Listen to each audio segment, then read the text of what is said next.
Welcome ladies and gentlemen, today we're going to take a look at the Templar Healer build. Templar Healers still top notch like they've always been. I do have a written guide on my website, link in the description below. I showcase alternative and beginner setups there and just sets in general that you want to farm as a healer, because you might need to change gear setups. If you're in a dungeon or if you're in a trial, you have two healers and you need to adjust to the other healers because you don't want to run two sets, like two same sets most of the times. So you really should make sure to farm most of those sets. Another thing, I also will have a Blackrose prison setup on the website. I will quickly talk about that here in the video as well, just so you understand what your job is there. In terms of changes, not a lot itself changed, but one very important thing is when you cast a Dawn's Wrath ability, it grants minor sorcery to you and your group for 20 seconds. Increasing your spell damage by 10%, so a lot of people forget that. It used to be 5%, now it's 10%, so it's even more powerful. So you really need to make sure to keep that up. We have Purifying Light slotted for that. You could also use Jesus Beam, cause the time got reduced, so the channel time is only 1.8 seconds. So it's a lot faster now when we look at it.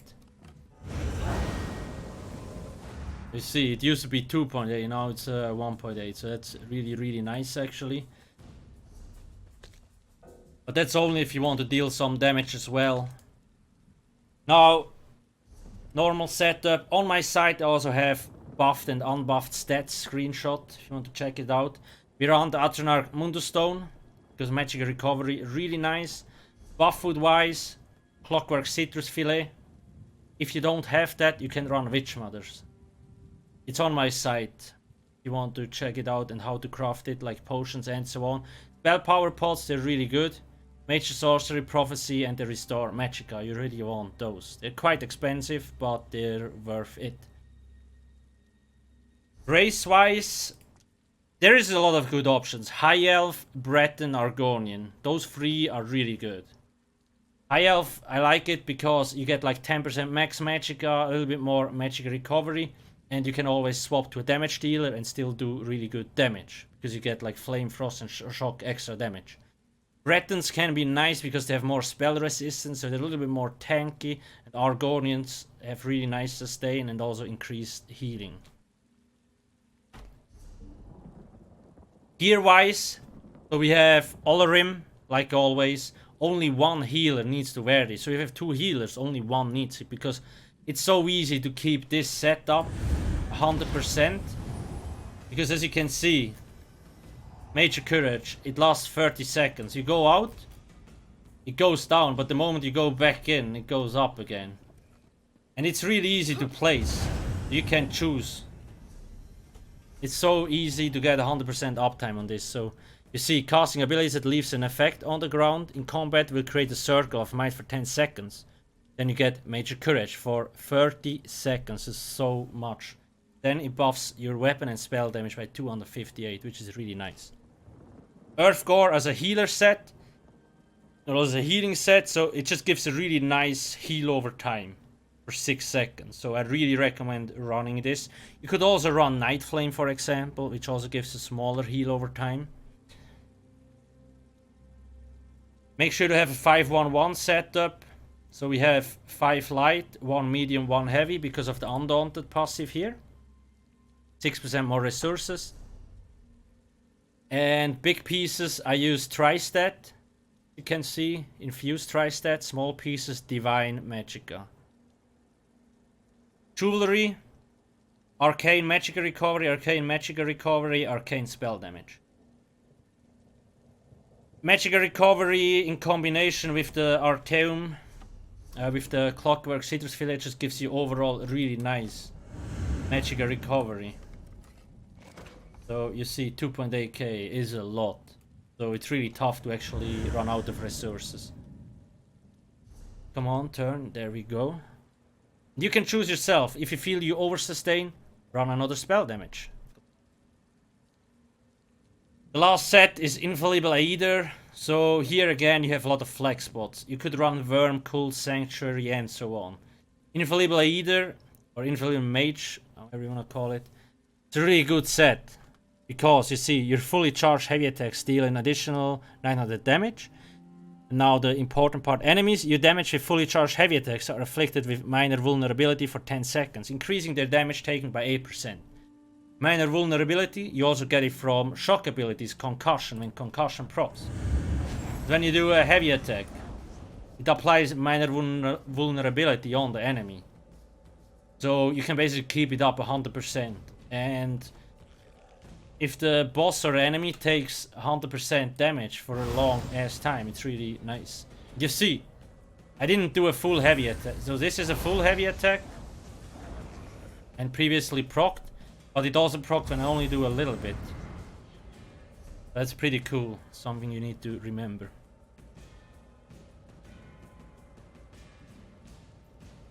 In terms of traits, front bar powered with absorb magic enchant just to get a little bit better sustain. Back bar charged shock with lightning stuff. Back bar a lightning stuff, front bar a restoration stuff. Why a lightning stuff? Like always, first of charged shock once again applies concussion. However, if there's several targets, because it's AoE, you don't know which target is gonna hit the shock damage, right? So you can't decide. That's why Infallible Healer is really nice, because you can, okay, this is a big mob, so I want to make sure to have that debuff 100%. Something you should remember. Technically, you could run this only back bar, do heavy attack with Infallible Healer, then you could run either a Masters or Asylum restoration stuff on the front bar if you want to. If you're comfortable doing that. Just keep that in mind. Champion points. They're on my side. I will just quickly jump through them. Those here are important. You have a lot of increased healing and this as well. Champion points are very important. I have max CP, 600 and 300 CP setups there, so if you're not max level, don't worry. Red CP as well, you can mitigate a lot of damage with that stuff. Very important. Skills. Breath of Life, really your failsafe heal. Heals for a lot. Combat Prayer. Applies minor berserk, so your group mates do 8% more damage. Healing Spring. Really nice, one of your most important heals. You want to keep this up all the time. Don't spam it, because you want to use other abilities in between, right? But keep it up. Purifying Light. This is to activate sorcery. So we have 1.6k. I pop this.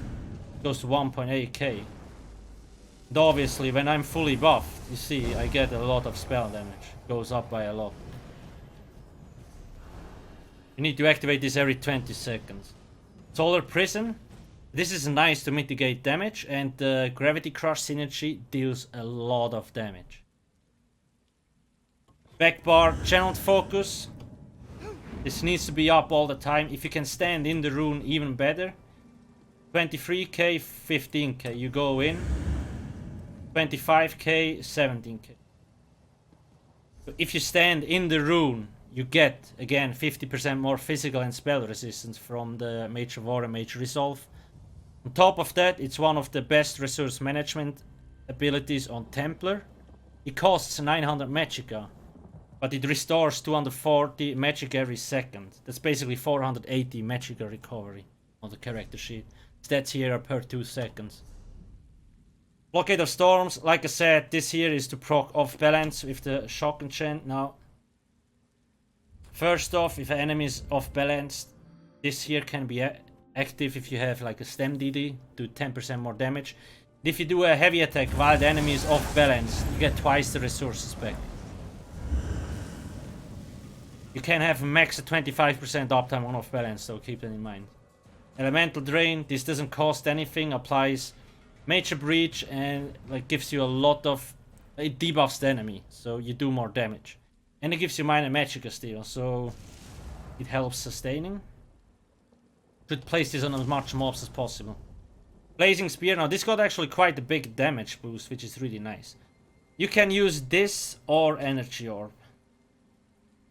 It's really up to you. Not that big of a deal. This here heals for a lot, this deals damage. So you decide.